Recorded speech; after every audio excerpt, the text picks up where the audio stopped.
आप सभी का बहुत-बहुत स्वागत है ज्योतिष ऊर्जा में। आज की इस वीडियो में मैं उन लोगों के लिए उपाय लेकर आई हूँ, जो लोग बहुत परेशान रहते हैं अपनी जॉब के लिए। जॉब में बॉस जो है वो बात नहीं सुनते, बॉस के साथ बनती नहीं है, जॉब में कोई फ़ायदा नहीं हो रहा, बॉस बात ना सुनने के कारण प्रमोशन नहीं कर रहे, तो बहुत सारी ऐसी परेशानियां जॉब करने वाले व्यक्तियों को लगी रहती हैं। ऐसे में कलीग्स जो हैं वो साथ नहीं देते। तो अगर आपको भी ये परेशानी है, आपके जॉब में भी परेशानियां आ रही हैं, तो आपको ये उपाय करने की ज़रूरत होगी। ये जो उपाय आज मैं यहाँ पर बताऊँगी, ये महिलाएँ भी कर सकती हैं जिनके पति उनकी बात नहीं सुनते, या कोई भी व्यक्ति जो आस-पास है, आप उनको बात सुनाना चाहते हैं, वो आपकी बात नहीं सुनते, आप इस बात से बहुत परेशान रहते हैं।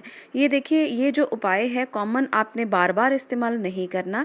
ये उसी व्यक्ति के ऊपर प्रभावी हो सकता है जो व्यक्ति आपके ऊपर अपना बहुत बड़ा प्रभाव छोड़ रहा हो। इसका मतलब ये है कि अगर कोई व्यक्ति आपके जीवन में बहुत इम्पोर्टेंट है और आपको उसको बहुत बड़ा काम करवाना है उससे, कोई आपके पति हैं जो आपके पास हमेशा रहते हैं पर आपकी बात वो कभी नहीं सुनते, उसके लिए भी किया जा सकता है। वो इम्पॉर्टेंट व्यक्ति जो आपके जीवन पर प्रभाव डाल रहा हो, सिर्फ उसी पे इस्तेमाल करें। हर कोई जाते आते व्यक्ति पर इसको इस्तेमाल करने की कोशिश ना करें, इससे इसके प्रभाव कम हो जाएंगे। चलिए, आज पदार्थ तंत्र में से जो उपाय मैं आपके लिए ढूंढ कर लाई हूँ, जो पौधा आपके लिए ढूंढ कर लाई हूँ, उसका नाम है भृंगराज। भृंगराज का नाम आपने सुना होगा। इसके बहुत सारे नाम होते हैं। कोई लोग इसे भंगेरा कहते हैं, भंगरैया कहते हैं, भांगरा या मार्कोव भी कहा जाता है। तो बहुत सारे इसके नाम हैं। स्वाद में थोड़ा कड़वाहट होती है इसकी जड़ और पत्ते को मुंह में रखने से साधना के समान इसको बोला जाता है, क्योंकि ये जो भृंगराज का पौधा है, ये बहुत सारी आयुर्वेदिक मेडिसिन में भी इस्तेमाल होता है। भृंगराज का तेल अगर सर पे लगा लिया जाए, इसकी मालिश की जाए, तो बाल भी काले होने लगते हैं और किसी को वशीभूत करने के लिए इसमें अद्भुत क्षमता होती है। इसके अद्भुत फायदे देखे जाते हैं। भृंगराज को वशीकरण की साधना के लिए इसीलिए इस्तेमाल किया जाता है। जो पौधा है ये बहुत कॉमन पौधा है, आपको आराम से कहीं ना कहीं से मिल जाएगा। अगर नहीं मिलता है तो किसी नर्सरी से आप पता कर सकते हैं। 50 रुपए की कीमत में ये पौधा आपको आराम से मिल जाएगा। तो आपके लिए बहुत मुश्किल काम नहीं है। अगर आपको नर्सरी से नहीं मिलता है तो कहीं से आप ढूंढिए। और आपको क्या करना है, यहाँ पर मैं आपको प्रयोग बता देती हूँ, आप इसे नोट कर सकते हैं या वीडियो को पॉज करके भी आप इसको देख सकते हैं कि मैं क्या बता रही हूँ। आपने किसी भी शुभ मुहूर्त में, जैसे रवि पुष्य नक्षत्र होता है, गुरु पुष्य नक्षत्र होता है, आप किसी भी अच्छे मुहूर्त में एक दिन पहले इस पौधे के पास चले जाएं। इसकी धूप दीप करें, जैसे भी आप छोटा सा कोई रिचुअल कर सकते हैं वैसे ही इसकी पूजा करें वहाँ पर, और इसे न्योता देकर आएँ कि आप हमारे साथ चलें और हमारे घर पर पहुंचकर जो भी काम मैं आपसे करवाना चाहती हूँ या करवाना चाहता हूँ, आप उसे संपन्न करने में मदद करें। तो इस तरह से आप इसको न्योता दें, इनवाइट करें, और अगले दिन जाकर आप इसकी जड़ को अपने घर पर ले आएँ। अगर आप पौधा लेकर आ सकते हैं तो पौधा भी ला सकते हैं। छोटा सा पौधा आप देख लें, कहीं भी नर्सरी से लाना चाहते हैं तो भी इसी तरह से करें। एक दिन पहले जाएं, न्योता दे आएँ और अगले दिन आप उसे खरीद कर चाहे ले आएँ। तो ऐसा करने से जो पौधा है वो आपके घर में बहुत सम्मान के साथ आएगा, प्यार के साथ आएगा। अगर आप नर्सरी में इस तरह से पूजा पाठ का कोई रिचुअल नहीं कर सकते हैं तो आप इस पौधे को खरीद कर घर में एक दिन पहले लाकर रख लें और घर पर बैठकर इसका पूजा पाठ अच्छे से कर लें, और आप इन्हें इनवाइट करके अपने घर के अंदर शिफ्ट कर दें। तो ऐसा करने से भी आप लोगों को प्रभाव मिलेगा।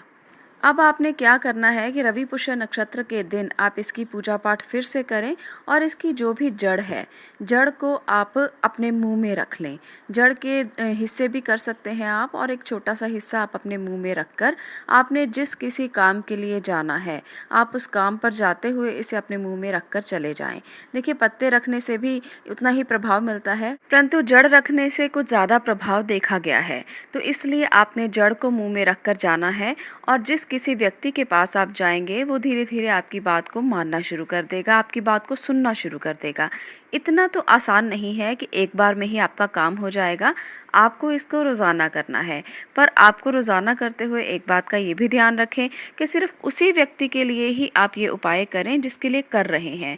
आप आज किसी और के लिए, कल किसी और के लिए, परसों किसी और के लिए करेंगे तो उसके इफ़ेक्ट्स बहुत कम हो जाएंगे।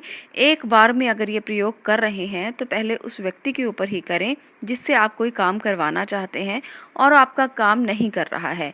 आपका काम भी जेन्युइन होना चाहिए। देखिए, गलत तरीके से किसी को मनाने के लिए आप इस तरह के प्रयोग करेंगे तो उसका इफ़ेक्ट जो है वो आप पर भी हो सकता है। ये पौधा बहुत ही पवित्र पौधा है। इसे भृंगराज का पौधा कहा जाता है। बहुत सारे चीज़ों में, बहुत सारी तंत्र साधनाओं में इसका इस्तेमाल होता है। पर अगर आप इसका इस्तेमाल गलत तरीके से करेंगे तो वो इसका सम्मान नहीं बल्कि इसका तिरस्कार हो जाएगा। तो आपको इस बात को ध्यान में रखना है कि जिस पवित्र पौधे को आप इस्तेमाल कर रहे हैं उसका तिरस्कार नहीं होना चाहिए। किसी भी ऐसे व्यक्ति को जिसे आप अपना विरोधी मानते हो, किसी भी ऐसे व्यक्ति को जिसे आप अपना शत्रु मानते हो, उसे अपने वश में करने की कोशिश ना करें।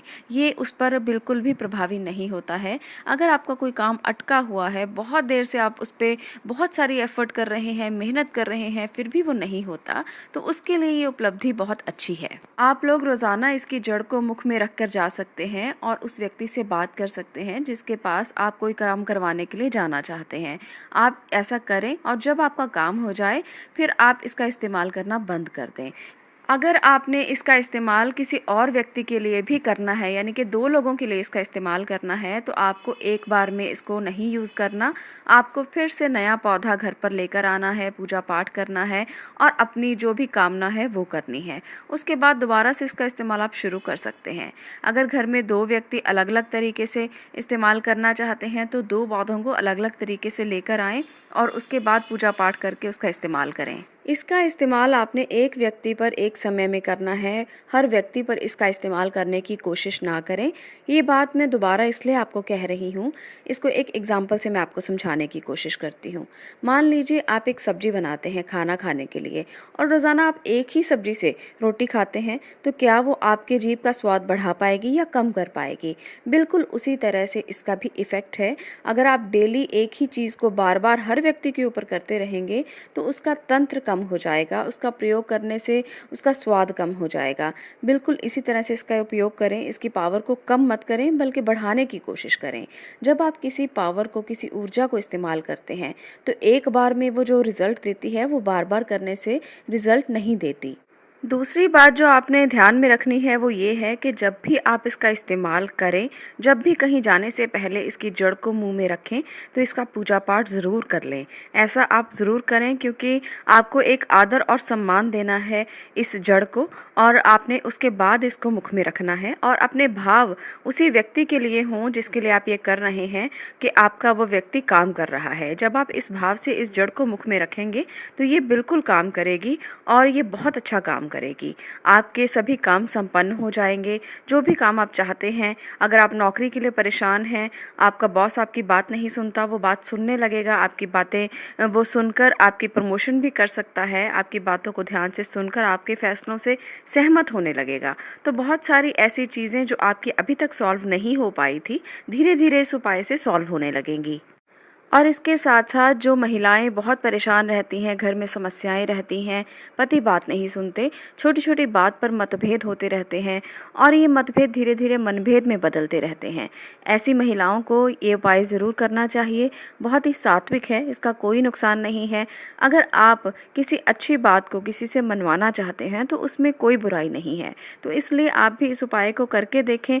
आपके पति भी आपकी बात को सुनेंगे, समझेंगे, आपसे प्यार करेंगे और ऐसा करके आपके जीवन में बहुत सारे चेंजेस खुद ही आप देखेंगे। तो इसको करके ट्राई कीजिए एक बार और उसके बाद अपने अनुभवों को शेयर ज़रूर कीजिए, क्योंकि मैं चाहती हूँ कि जो व्यूअर्स इन वीडियोस को देख रहे हैं उनको ज़्यादा से ज़्यादा फ़ायदा हो और उनके इस फ़ायदे को देखकर ज़्यादा से ज़्यादा लोग इसका प्रयोग कर पाएँ और अपने जीवन को सुखद कर पाएँ। देखिए, बहुत सरल होते हैं कुछ चीज़ें, पर हम उनको करते नहीं क्योंकि हमारे पास समय नहीं होता। तो इससे सरल कुछ नहीं हो सकता, करके ज़रूर देखिएगा।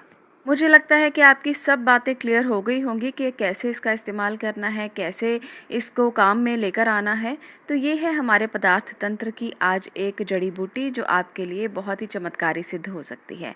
आप भी करके देखें। इसके वशीकरण प्रयोग आगे भी देती रहूँगी, किस तरह से और चीज़ों का इस्तेमाल किया जाता है और जड़ी बूटियों को इस्तेमाल किया जाता है ताकि आपके जीवन को सरल बनाने में आपकी मदद की जा सके। इन उपायों को आप भी अपना कर देखें। बहुत सरल हैं, सिंपल हैं और आपके जीवन को बदल सकते हैं। अगर आपको ये वीडियो पसंद आई हो तो इसे लाइक ज़रूर कर दें, शेयर ज़रूर करें ताकि बाकी लोग भी फ़ायदा ले सकें और इसके साथ साथ चैनल को सब्सक्राइब करें। आपका इस वीडियो को देखने के लिए धन्यवाद।